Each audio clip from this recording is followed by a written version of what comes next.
नमस्कार साथियों, हमारे YouTube channel one day exam official में आप सभी का एक बार फिर से हार्दिक स्वागत है। आज हम प्राचीन इतिहास के अंतर्गत नए चैप्टर लेकर आए हैं जिसका नाम है मौर्योत्तर काल, जो कि TGT, PGT, GIC, LT आदि विभिन्न परीक्षाओं के लिए बहुत ही महत्वपूर्ण होने वाला है। तो आप लोग इस वीडियो को पूरा देखिएगा। तो चलिए शुरुआत करते हैं मौर्योत्तर काल। तो जो मौर्योत्तर काल का समय है वह है आपका 184 ईसा पूर्व से लेकर 300 ईस्वी तक। यह आपका मौर्योत्तर काल का समय है। तो इसका पहला पॉइंट है, मौर्य साम्राज्य के पतन के पश्चात भारत के पूर्वी, मध्य तथा दक्कन क्षेत्र में कई राजवंश सत्ता में आए जो निम्नवत हैं। तो कौन कौन से हैं? देशी शासक कुछ हुए हैं और कुछ विदेशी शासक। तो देशी शासक के अंतर्गत शुंग वंश, कण्व वंश, सातवाहन वंश, चेद, महामेघवाहन वंश। इसमें विदेशी में इंडो ग्रीक या हिंद यवन शासक, पार्थियन या पहलव शासक, शक और कुषाण शासक हुए हैं। तो मौर्य वंश के पतन के पश्चात उत्तर एवं दक्षिण भारत में कौन से 3 ब्राह्मण राजवंश स्थापित हुए थे? तो वह 3 ब्राह्मण राजवंश जो हैं शुंग, कण्व और सातवाहन वंश स्थापित हुए थे। अगला पॉइंट है, मौर्य वंश के पतन के पश्चात वैदिक धर्म, वर्णाश्रम धर्म व्यवस्था, शत्रु देशी राष्ट्रीय राजनीति तथा परंपरा के अनुरूप जीवन का पुनरुत्थान किन राजवंशों ने शुरू किया था? तो वह थे शुंग, कण्व और सातवाहन वंश के शासकों के द्वारा। अगला पॉइंट है, किस काल को वैदिक प्रतिक्रिया व पुनरुत्थान का काल कहा जाता है? तो है आपका मौर्योत्तर काल। अब चलिए एक एक करके देखते हैं। तो पहला जो है हमारा वह है शुंग राजवंश। तो अंतिम मौर्य सम्राट बृहद्रथ की हत्या किसने की थी? तो जो बृहद्रथ था उसकी हत्या पुष्यमित्र शुंग ने की थी। नेक्स्ट पॉइंट है, शुंग राजवंश की स्थापना किसने की? तो शुंग राजवंश की स्थापना पुष्यमित्र शुंग के द्वारा की गई थी। और कब की गई थी? 184 ईसा पूर्व में। और जो पुष्यमित्र शुंग था यह ब्राह्मण राजवंश से संबंधित था। अब देखते हैं शुंग राजवंश के इतिहास के स्रोत कौन कौन से इसके स्रोत मिलते हैं। तो मत्स्य पुराण, वायु पुराण, ब्राह्मण पुराण। इसके अतिरिक्त हर्षचरित है, पतंजल का महाभाष्य है, कालिदास कृत मालविकाग्निमित्रम है, जैन ग्रंथ थेरावादी से, हरिश्चंद्र बौद्ध ग्रंथ दिव्यावदान से। इसके अलावा पुरातात्विक जो स्रोत हैं वह है अयोध्या का लेख, बेशनगर का लेख और मरहुत का लेख से। यहाँ से शुंग वंश के इतिहास के बारे में जानने की जानकारी प्राप्त होती है। अगला पॉइंट है, पुष्यमित्र शुंग के पुरोहित थे। तो जो पुष्यमित्र शुंग के पुरोहित थे उनका नाम था पतंजलि। नेक्स्ट है, किस ग्रंथ में यवन आक्रमण की चर्चा की गई है जिसमें बताया गया है कि यवनों ने साकेत तथा माध्यमिका को रौंद डाला था? तो वह है महाभाष्य से यह पता चलता है।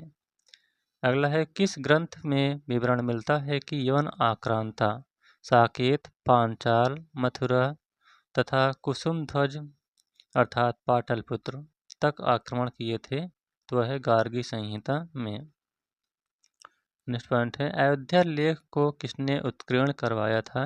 तो वह है धनदेव ने। नेक्स्ट पॉइंट है, पुष्यमित्र शुंग के समय कौशल प्रांत का राज्यपाल कौन था? तो उस समय राज्यपाल धनदेव थे। नेक्स्ट पॉइंट है, किस लेख से यह विवरण मिलता है कि पुष्यमित्र शुंग ने 2 अश्वमेध यज्ञ किया था? तो यह अयोध्या लेख से ज्ञात होता है। अगला पॉइंट है,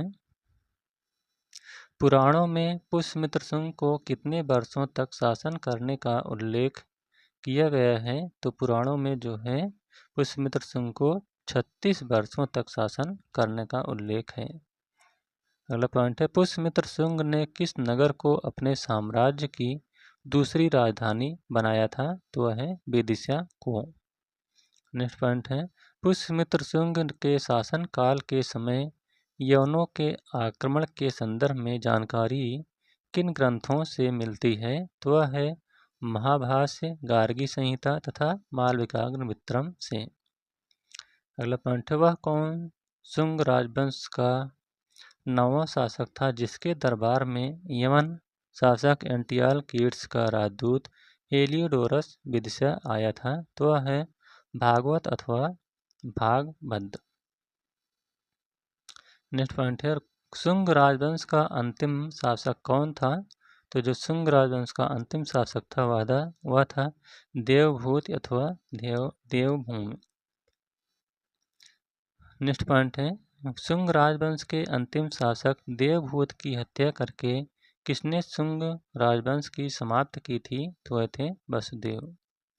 अब देखते हैं अगला वंश जो है वह है आपका कण्व वंश। तो कण्व वंश की राजधानी किसने स्थापित की थी? तो जो कण्व वंश की राजधानी थी यह वसुदेव ने स्थापित की थी। वहीं कण्व राजवंश की स्थापना कब की गई थी? तो इसकी स्थापना संभवतः 72 ईसा पूर्व में की गई थी। अगला पॉइंट है, पुराणों के अनुसार कण्व वंश के कुल कितने शासकों ने शासन किया था? तो इसमें वासुदेव, भौमित्र, नारायण और सुशर्मा ने शासन किया था। नेक्स्ट है, कण्व वंश का अंतिम शासक कौन था? तो इसका अंतिम शासक सुशर्मा था। नेक्स्ट है, कण्व राजवंश की राजधानी कहाँ थी? तो इसकी राजधानी पाटलिपुत्र में थी। वहीं पर कण्व राजवंश की समाप्ति कब हुई थी? तो इसकी समाप्ति 27 ईसा पूर्व में हो गई। अब देखते हैं शुंगकालीन संस्कृति। तो इसके अंतर्गत पहले देखते हैं सामाजिक जीवन। शुंगकालीन सामाजिक जीवन किस पर आधारित था? तो यह जो समाज था वर्णाश्रम व्यवस्था पर आधारित थी। नेक्स्ट है, शुंगकालीन संस्कृति में वर्णाश्रम धर्म तथा संस्कारों का पालन करने वाले लोग क्या कहलाते थे? तो ये लोग वृत्य, वृषल अथवा शंकर कहलाते थे। अगला पॉइंट है, शुंगकालीन समाज में स्त्रियों की दशा कैसी थी? तो जो शुंगकालीन समाज था उसमें स्त्रियों की दशा अच्छी थी। अब देखते हैं कुछ महत्वपूर्ण तथ्य। शुंगकालीन समाज में अनुलोम एवं प्रतिलोम विवाह प्रचलित थे। उच्च वर्ण का व्यक्ति निम्न वर्ण की कन्या से विवाह कर सकता था जिसे अनुलोम विवाह कहा जाता था। निम्न वर्ण का व्यक्ति उच्च वर्ण की कन्या से विवाह कर सकता था जिसे प्रतिलोम विवाह कहा जाता था। वहीं पर शुंगकालीन संस्कृति में सगोत्र तथा संपीड्य विवाह वर्जित थे एवं तलाक प्रथा भी इस समय वर्जित थी। मन ने विवाह को आजीवन चलने वाली संस्था बताया है। अब देखते हैं शुंगकालीन आर्थिक जीवन। तो जो शुंगकालीन समाज के लोगों का आर्थिक जीवन था यह कृषि तथा पशुपालन पर निर्भर था। शुंगकालीन महत्वपूर्ण तथ्य। तो इसमें शुंगकालीन संस्कृति में व्यापार उन्नत स्थिति में था। इस समय विभिन्न व्यवसाय प्रचलित थे जैसे मालाकार, सुवर्णकार, लौहकार, ताम्रकार, जौहरी, कुम्हार, चर्मकार, चित्रकार, रंगरेज, दर्जी, जुलाहे, रथकार आदि थे। पाटलिपुत्र, कौशाम्बी, हस्तिनापुर, वैशाली, तक्षशिला, वाराणसी आदि प्रमुख व्यापारिक नगर थे। वहीं पर भृगु, कच्छ, सुपारक और ताम्रलिप्त प्रमुख व्यापारिक बंदरगाह थे। पोत निर्माण इस काल का एक प्रमुख व्यवसाय था। किसका? शुंग काल का। नेक्स्ट है, इस समय रेशमी वस्त्र, हीरे, जवाहरात, हाथी दांत की वस्तुएं तथा गरम मसाले का निर्यात किया जाता था।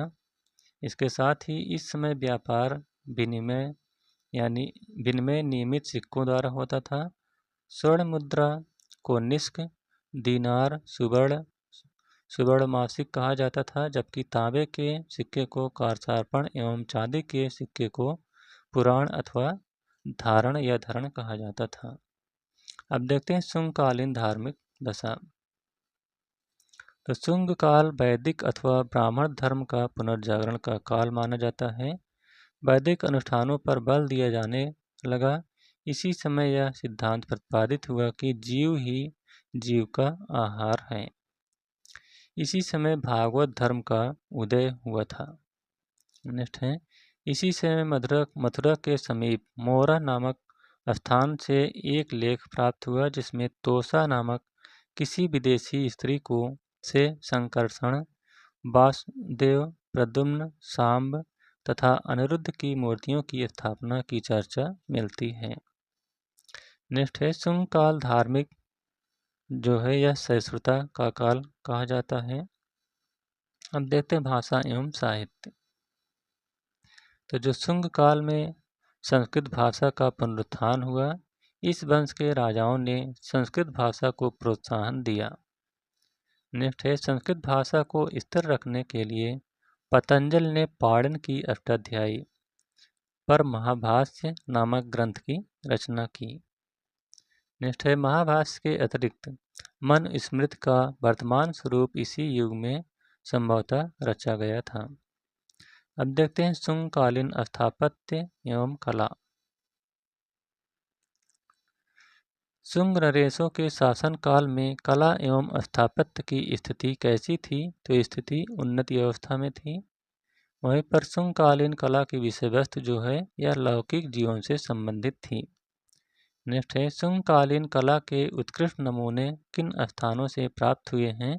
तो यह भरहुत, सांची, बेसनगर तथा बोध गया से प्राप्त हुए हैं। अगला पॉइंट है, शुंग कला के सर्वोत्तम स्मारक किसे माना जाता था? तो यह स्तूप को माना जाता था। अगला है, भरहुत स्तूप की खोज किसने की थी? तो इसकी खोज कनिंघम महोदय के द्वारा की गई थी। नेक्स्ट है, कनिंघम महोदय ने भरहुत स्तूप की खोज कब की थी? तो इसकी खोज जो है 1873 ईस्वी में की गई थी। नेक्स्ट पॉइंट है, भरहुत स्तूप की पाषाण वेदिका तथा तोरणों का निर्माण किस काल में हुआ था? तो इसका निर्माण शुंग काल में हुआ था। नेक्स्ट पॉइंट है, भरहुत स्तूप के पूर्वी तोरण पर उत्कीर्ण लेख से किस शुंग शासक के नाम का उल्लेख मिलता है? तो यह धनभूत का उल्लेख मिलता है। अगला है, बोध गया के विशाल मंदिर के चारों ओर निर्मित पाषाण वेदिका का निर्माण किस काल में हुआ था? तो यह शुंग काल में हुआ था। अगला पॉइंट है, सांची के महास्तूप की पाषाण वेदिका का निर्माण किस काल में हुआ था? तो यह शुंग काल में हुआ था। इसके अलावा शुंग काल में विदिशा, जिसे बेसनगर भी कहते हैं, यहाँ से हेलियोडोरस का गरुड़ स्तंभ का निर्माण इसी समय में हुआ था। नेक्स्ट पॉइंट है, शुंग काल में निर्मित बहुसंख्यक मिट्टी की मूर्तियाँ किस स्थल से प्राप्त हुई हैं? तो यह कौशाम्बी से प्राप्त हुई हैं। अब आइए देखते हैं थोड़ा मनुस्मृति के बारे में, क्योंकि मनुस्मृति जो है शुंग काल के ही शासन में इसकी रचना हुई थी। तो भारतवर्ष की सर्वप्राचीन तथा सर्वप्रसिद्ध स्मृति मनुस्मृति का कालक्रम 200 ईसा पूर्व से 200 ईस्वी अर्थात मौर्योत्तर काल माना जाता है। मनुस्मृति ग्रंथ को किस एक अन्य नाम से भी जाना जाता है? तो यह मानव धर्मशास्त्र के नाम से भी जाना जाता है। अगला पॉइंट है, मनुस्मृति का 1776 में अनुवाद किस नाम से किया गया था? तो यह a code of Gentoo Hindu law के नाम से किया गया था। अगला है, मनुस्मृति का एक code of Gentoo law Gentoo Hindu law के नाम से अनुवाद किसने किया था? तो इसका अनुवाद नैथेलियल हैलहेड ने किया था। अगला पॉइंट है, मनुस्मृति में चारों वर्णों के कर्तव्यों का विवरण किस प्रकार किया गया है? तो यह है ब्राह्मण का जो कार्य होता था यह अध्ययन, अध्यापन, यजन, याजन और दान करना। छत्री का जो कार्य था या छत्री का प्रधान कर्तव्य राज्य की रक्षा करना था। वैश्य का व्यापार तथा वाणिज्य करना और शूद्र का कार्य था तीनों वर्णों की सेवा करना। मनुस्मृत के टीकाकार, तो जो मनुस्मृत के टीकाकार हुए हैं उसमें भारुच, गोविंदराज, कुल्लुक भट्ट, नारायण और मेधातिथि हुए हैं। नेक्स्ट है, मन ने आर्य संस्कृत के 4 क्षेत्रों में विभक्त किया है। ब्रह्मवर्त व दृष्टि। पहला है ब्रह्मवर्त। ब्रह्मवर्त जो है यह सरस्वती व दृष्टि के बीच का भाग है। महर्षि देश यह गंगा यमुना के मध्य का भाग तथा कुरुक्षेत्र, मत्स्य, पांचाल व सूरसेन जनपद के अंतर्गत आता है। और जो मध्य देश है यह हिमालय, विंध्य, सरस्वती व प्रयाग के बीच का प्रदेश आता है। और आर्यावर्त क्या है? आर्यावर्त कहाँ है? यह 2 पर्वतों व पूर्वापर समुद्र के बीच का भाग था। अब देखते हैं मनुस्मृत में मिश्रित जातियों को दिए जाने वाले विभिन्न दर्जों के संबंध में सत्य कथन क्या है? तो जो सत्य कथन है वह है, बड़ व्यवस्था में एक दर्जा कम की पत्नी से बच्चे को द्विजों में के भाग के रूप में स्वीकृति मिलती थी। बड़ दर्जे के हिसाब से 2 या 3 दर्जा नीचे की महिला से जन्मे बच्चों से शूद्रों में एक नया समूह निर्मित होता था। और यदि महिला का दर्जा पुरुष के दर्जे से ऊंचा होता था तो ऐसे विवाह की संततियों को माता पिता के दर्जों के नीचे रखा जाता था। धर्मशास्त्र रचनाओं के संबंध में कथन सत्य है तो वह है, इनमें 4 वर्णों सामाजिक जीवन के मानदंडों का संदर्भ है। इसके अलावा इसमें विभिन्न जातियों का संदर्भ नहीं है। और इसमें जोर दिया जाता है कि प्रत्येक व्यक्ति अपने वर्ण के धर्म का पालन करें। अब देखते हैं विविध। तो किस हिंद यवन शासक ने शीशे के सिक्के जारी किए थे? तो वह हैं स्ट्रेटो द्वितीय ने। नेक्स्ट पॉइंट है, मरणोत्तर काल के किस शासक के सिक्कों पर संकर्षण एवं वासुदेव दोनों के चित्र अंकित हैं? तो वह है अगाथोक्लीज के। अगला पॉइंट है, किस अभिलेख में रुद्रदामन प्रथम की विभिन्न उपलब्धियां वर्णित हैं? तो वह है जूनागढ़ अभिलेख का, जो कि रुद्रदामन का है। नेक्स्ट है, उत्तरी पश्चिमी भारत में सर्वाधिक संख्या में तांबे के सिक्के किस राजवंश ने जारी किए थे? तो यह कुषाण राजवंश के शासकों ने जारी किए थे। नेक्स्ट है, यौधेय सिक्कों पर किस देवता का अंकन मिलता है? तो यह कार्तिकेय का अंकन मिलता है। अगला है, कनिष्क के रक्तक अभिलेख में किन नगरों का उल्लेख मिलता है? तो इसमें साकेत, कौशाम्बी, पाटलिपुत्र तथा चंपा का उल्लेख मिलता है। अगला है, तक्षशिला विश्वविद्यालय से आयुर्वेद की शिक्षा किसने प्राप्त की थी? तो इसमें चरक तथा जीवक ने वहाँ से शिक्षा प्राप्त की थी। अगला पॉइंट है, किस चीनी जनरल ने कनिष्क को हराया था? तो वह है पान चाओ ने। नेक्स्ट है, बाल विवाह की प्रथा कब से प्रारंभ हुई थी? तो यह कुषाण काल से प्रारंभ हुई थी। अगला है, अफगानिस्तान का बामियान क्यों प्रसिद्ध था? तो यह बुद्ध प्रतिमा के लिए प्रसिद्ध था। नेक्स्ट पॉइंट है, किस मूर्ति कला में सदैव हरित स्तरित चट्टान का प्रयोग माध्यम के रूप में होता था? तो यह गांधार मूर्ति कला के रूप में। अगला है, पूर्वी रोमन शासक जस्टियन का सर्वाधिक महत्वपूर्ण योगदान किस क्षेत्र में था? तो यह विधि के क्षेत्र में था। अगला पॉइंट है, कनिष्क के सारनाथ बौद्ध प्रतिमा अभिलेख की तिथि क्या है? तो यह है 81 ईस्वी। अगला पॉइंट है, शक संवत का प्रारंभ कब किया गया था? तो जो शक संवत है इसका प्रारंभ 78 ईस्वी में किया गया था। अगला है, विक्रम संवत एवं शक संवतों में कितने वर्षों का अंतर है? तो इसमें 135 वर्षों का अंतर है। अगला पॉइंट है, शक संवत पर आधारित राष्ट्रीय पंचांग का एक चैत्र ग्रेगोरियन कैलेंडर पर आधारित 365 दिन के सामान्य वर्ष की तिथियों में से किस एक के तदनुरूप है? तो यह है 22 मार्च अथवा 21 मार्च के। नेक्स्ट पॉइंट है, विक्रम संवत कब से प्रारंभ हुआ था? तो जो विक्रम संवत है इसका प्रारंभ 57 ईसा पूर्व से हुआ था।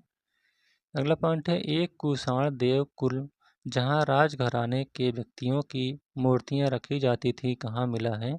तो यह मार्ट से मिला है। नेक्स्ट पॉइंट है, पेरीप्लस ऑफ द एर्थियन सी में उल्लिखित दक्षिणा पथ के अंतर्देशीय बाजारों के प्रतिनिधि किस स्थान से संबंधित हैं? तो यह प्रतिष्ठान एवं तगर से संबंधित हैं। अगला है, यौधेयों ने अपने टकसाल किस स्थान पर स्थापित किए थे? तो यह रोहतक तथा सुनेत से स्थापित किए थे। अगला है, कुषाण नरेश कनिष्क के लिए महरजस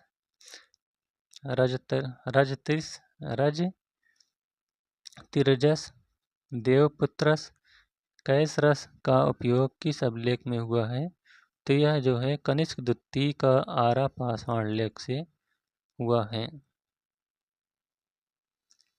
अगला है, पेरीप्लस ऑफ द एर्थियन सी में दिए गए सत्य कथन हैं। तो जो सत्य कथन है वह है, कोलच कमर तथा पोदुक दक्षिण भारतीय पत्तन थे। हाथी दांत का उत्पादन दोसारन यानी दौहान दसारन पूर्वी मालवा से किया जाता था। कोलंदिया नामक बड़े पोत गंगा तथा क्रैस की ओर रवाना होते थे। अब देखते हैं अगला जो वंश है वह है आंध्र सातवाहन राजवंश।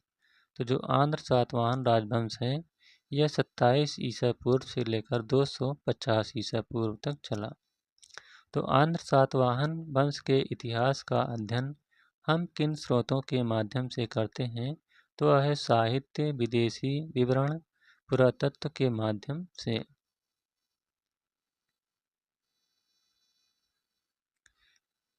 अगला पॉइंट है, किन साहित्यिक स्रोतों से सर्वप्रथम सातवाहनों की जानकारी प्राप्त होती है? तो यह पुराणों से प्राप्त होती है। अगला है, सातवाहन इतिहास के अध्ययन के लिए कौन से पुराण महत्वपूर्ण हैं? तो यह मत्स्य तथा वायु पुराण महत्वपूर्ण हैं। अगला पॉइंट है, पुराणों में सातवाहनों को क्या कहा गया है? तो पुराणों में सातवाहनों को आंध्रवृत्य तथा आंध्र जाति कहा गया है। अगला है, पुराणों में किसे सातवाहन वंश का संस्थापक बताया गया है? तो वह है सिंधुक, शिशुक अथवा शिप्रक को। अगला पॉइंट है, सिमुक ने किस कर्ण शासक की हत्या करके सातवाहन वंश की नींव डाली थी? तो वह है सुशर्मा की। नेक्स्ट पॉइंट है, सातवाहन वंश का शासन किस क्षेत्रों तक विस्तारित था? तो यह जो है महाराष्ट्र, आंध्र प्रदेश और कर्नाटक तक विस्तारित था। अगला पॉइंट है, सातवाहन वंश की राजधानी कहाँ पर अवस्थित थी? तो यह जो है प्रतिष्ठान अथवा पैठान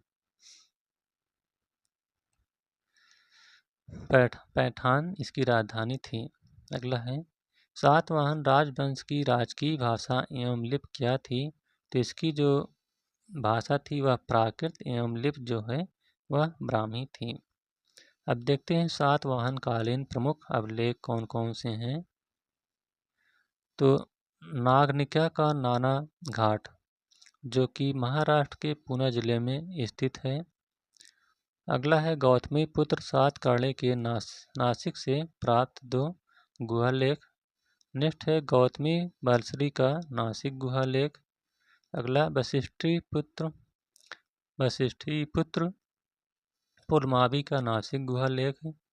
अगला, वशिष्ठी पुत्र पुलमावी का कार्ले गुहा लेख और यज्ञ श्री सातकर्णी का नासिक गुहा लेख। ये सब सातवाहन कालीन प्रमुख अभिलेख हैं। अब देखते हैं सातवाहनों के मूल निवास के संदर्भ में विभिन्न विद्वानों के मत कौन कौन से हैं।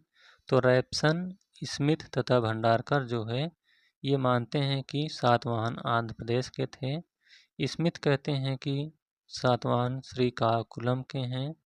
भंडारकर कहते हैं कि सातवाहन धान्यकटक के हैं। वहीं सुंकुथंकर कहते हैं कि सातवाहन बेलारी मैसूर के हैं।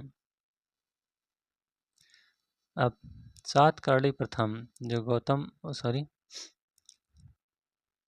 जो इसका शासक है वह है सातकर्णी प्रथम। तो सातवाहन वंश का पहला जो यशस्वी शासक है उसे सातकर्णी प्रथम कहा जाता है। सातकर्णी प्रथम के शासन के संदर्भ में महत्वपूर्ण सूचनाएं जो हैं यह नागनिका के नानाघाट अभिलेख से प्राप्त होती है। अगला सातकर्णी प्रथम में किन यज्ञों का संपादन किया जाता था? तो इसमें 2 अश्वमेध यज्ञ तथा 1 राजसूय यज्ञ का संपादन किया जाता था। सातकर्णी प्रथम ने कौन सी उपाधि धारण की थी? तो वह उपाधि थी दक्षिणापथ की तथा अप्रतिहत चक्र की। नेक्स्ट है, पुराणों के अनुसार सातकर्णी प्रथम तथा गौतमीपुत्र सातकर्णी के बीच शासन करने वाले कुल कितने सातवाहन राजाओं का विवरण मिलता है? तो इसमें 10 से लेकर 19 तक के राजाओं का शासन मिलता है। अगला जो शासक है वह है हाल। तो सातकर्णी प्रथम के पश्चात सातवाहन वंश का कौन शासक बना जो अपनी शांत प्रियता के लिए जाना जाता है? तो वह था हाल।